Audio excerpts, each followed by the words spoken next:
السلام عليكم ورحمة الله وبركاته. أهلا وسهلا ومرحبا بكم في قناة نور لدروس العلوم الطبيعية. اليوم إن شاء الله سنقوم بحل وضعية إدماج. هذه الوضعية تدمج بين درس التوازن الغذائي وفي نفس الوقت الاتصال العصبي أو الحركات سواء الحركات الإرادية. إذا هنا نص الوضعية قال: فحوصات الطبيب لشخص انشلت أطرافه. إذن هنا لدينا مشكل وهو شلل الأطراف. إذن قاموا بالفحوصات فأكدت أنه أصيب بجلطة دموية في الدماغ. استعمل الأسناد المرفقة لتوضيح الإصابة. إذا لدينا السند الأول: مقطع طولي في شريان دموي متصل بالمنطقة ألف. أين هي المنطقة ألف؟ هنا المنطقة ألف، هذا اللون. إذن هذا عبارة عن شريان، هذا مقطع طولي في الشريان. نلاحظ وجود تكتلات أو عبارة عن تجمع للدم، وهو عبارة عن ناتج عن انسداد الشعيرات الدموية، وانفجارها يؤدي إلى جلطة دموية تسبب تلف خلايا الدماغ المتصلة به. إذن هنا المنطقة ألف، وجود الجلطة الدموية تؤدي إلى ماذا؟ إلى تلف الخلايا المحيطة بها. يعني هذه المنطقة هنا، منطقة ألف، ستتلف خلايا الدماغ المتصلة بها. إذا منطقة الإصابة أو منطقة الجلطة الدموية. بعد ذلك نبدأ نواصل في قراءة السندات وفي نفس الوقت التحليل. إذا هنا قام لدينا السند 3: نتائج تحليل دم الشخص المصاب. لدينا نتائج الشخص والقيم العادية. كريات دم الحمراء في 1 ملم مكعب 4.5 مليون، والقيم العادية من 4 إلى 5 ملايين. معناها هذا التحليل سليم. ثم ماذا لدينا؟ كريات الدم البيضاء في 1 ملم مكعب من الدم 6.5 ألف أو 6500. وهنا القيم العادية تكون من 4 إلى 10 آلاف. 6.5 راهي بين 4 و10. معناها هنا كريات الدموية البيضاء عددها في المعقول ولا يوجد أي خلل. لدينا هنا الكوليسترول عبارة عن مواد دهنية كميتها بالجرام في اللتر 2.45 جرام في اللتر، بينما القيم العادية تكون بين 1.10 جرام في اللتر و 1.25. أعلى قيمة هي 1.25، لكن هنا لدينا 2.45. معناه هنا القيمة راها أكثر من 1.25. معناه هناك خلل في كمية الكوليسترول. بعد ذلك لدينا الغلوكوز. كمية الغلوكوز في الدم جرام في اللتر لدينا 1.05، ولدينا القيم العادية تكون من 0.80 إلى 1.10. 1.05 راها تقريبا قريبة ل 1.10. معناه هنا النسبة عادية طبيعية.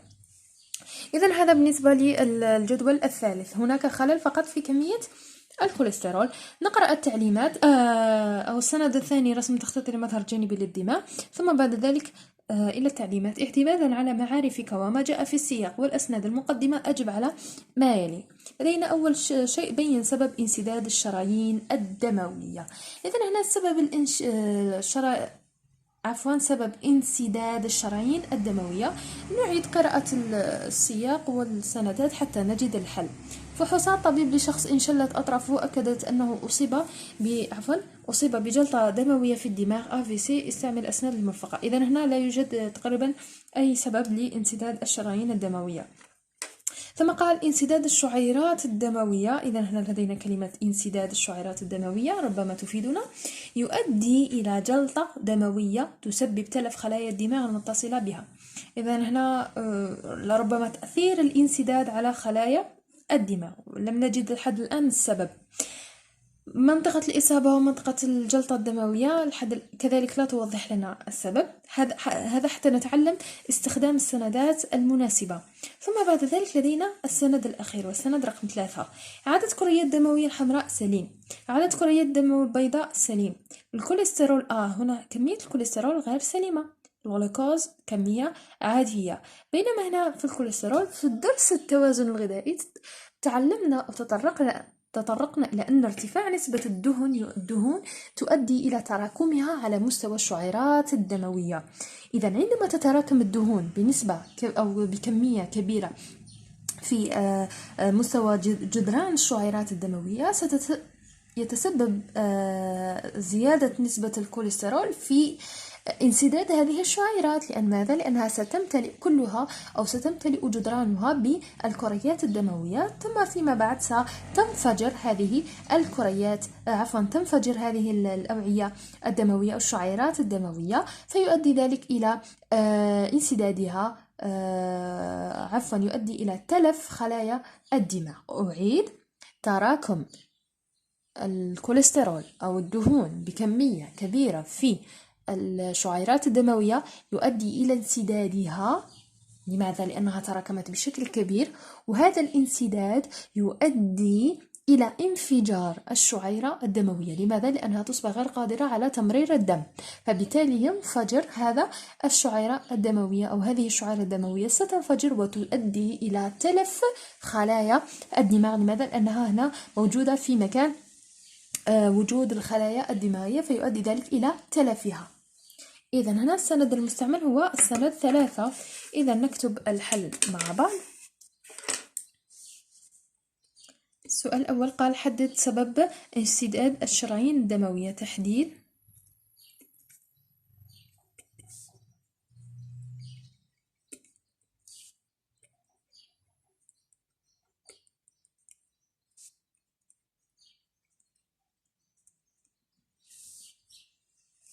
إذا السبب هو الزيادة في نسبة الكوليسترول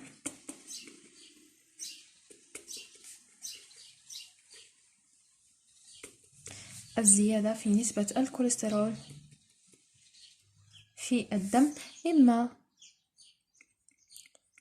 أدى إلى تراكمه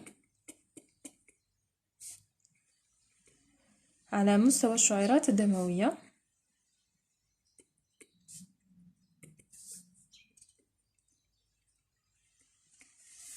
أي في الدماغ، مسببا تلفا لخلاياه. ننتقل بعد، وهذا حسب، لا ننسى السندات، وهذا حسب السند رقم 3، يعني الاعتماد على السندات. بعد ذلك السؤال الثاني قال: اشرح العلاقة بين انسداد الشريان الدموي وشلل الأطراف للشخص المصاب.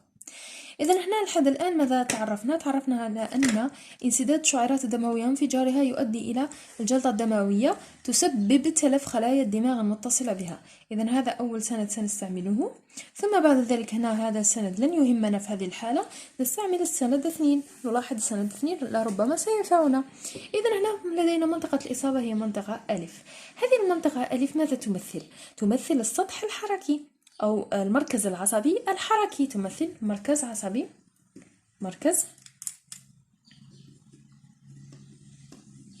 عصبي حركي. ماذا يحدث على مستوى المركز العصبي الحركي؟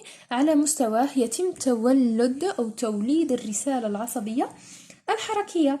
إذا هنا بما أن هذه الخلايا أصبحت تالفة نتيجة هذا الانسداد والانفجار الشعيرات الدموية، بما أنها أصبحت تالفة أدى ذلك إلى تخريبها، أصبحت مخربة. الساحة الحركية لهذا الشخص أصبحت مخربة. إذا هنا الساحة المسؤولة عن الحركة الإرادية أصبحت مخربة، فبالتالي لا تولد أصلا الرسالة العصبية الحركية، فبالتالي هنا عدم نشأة الرسالة العصبية الحركية، فبالتالي لا تنتقل ولا تتم الحركة. إذا هنا ماذا نقول؟ سبب الشلل يعود إلى تخريب أو تلف خلايا الساحة الحركية من قشرة المخ المسؤولة عن ماذا؟ عن الحركة الإرادية.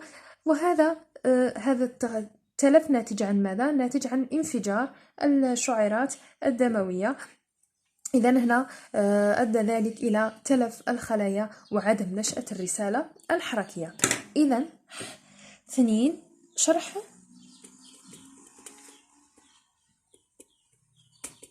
العلاقة بين انسداد الشريان الدموي وشلل الأطراف للشخص المصاب. إذن سبب الشلل يعود إلى تخريب أو تلف الساحة الحركية من قشرة المخ المسؤولة عن الحركة الإرادية،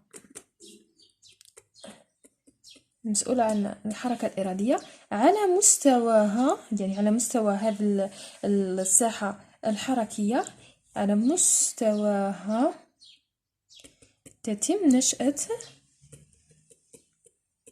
الرسالة العصبية الحركية. عفوا، الكتابة لم تكن ظاهرة. الرسالة العصبية الحركية. إذن هذا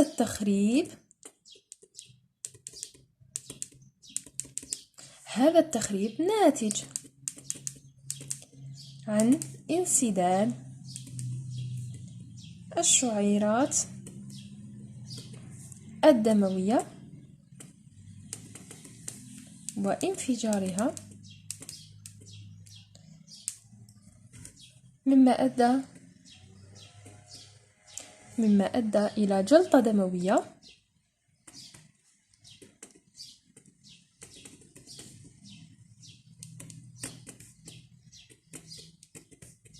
تسبب خلايا الدماغ المتصلة بها. وهذا حسب، لا ننسى السندات. ممكن استعمال السندات في البداية اعتمادا على السند 1 والسند 2. سبب الشلل يعود إلى تخريب الساحة الحركية إلى غير ذلك، وهذا حسب السندات أو السندين، هنا سندين فقط، 1 و2. إذا حسب السندين 1 و2. بعد ذلك قال السؤال الثالث: قدم نصيحتين وجيهتين دائما لها علاقة بالموضوع لتفادي مثل هذه الإصابة. إذن هنا أول شيء التقليل أو احترام قواعد التغذية المتوازنة، وعدم الإكثار من تناول المواد الدسمة مما أدى إلى تراكم الكوليسترول في الدم. كذلك ممارسة الرياضة. لماذا؟ لأنه الرياضة تؤدي إلى حرق الدهون. هذا هو بخصوص القواعد الأساسية أو النصائح لتفادي هذه الإصابة: احترام قواعد التغذية المتوازنة أو التوازن الغذائي، وممارسة الرياضة. إن كانت لديكم نصائح أخرى يمكنكم كتابتها في التعليقات في الأسفل. وبهذا نكون قد وصلنا إلى نهاية الفيديو. نتمنى أن تكونوا قد استفدتم من الشرح. نلتقي بإذن الله فيديوهات أخرى قادمة، والسلام عليكم ورحمة الله وبركاته.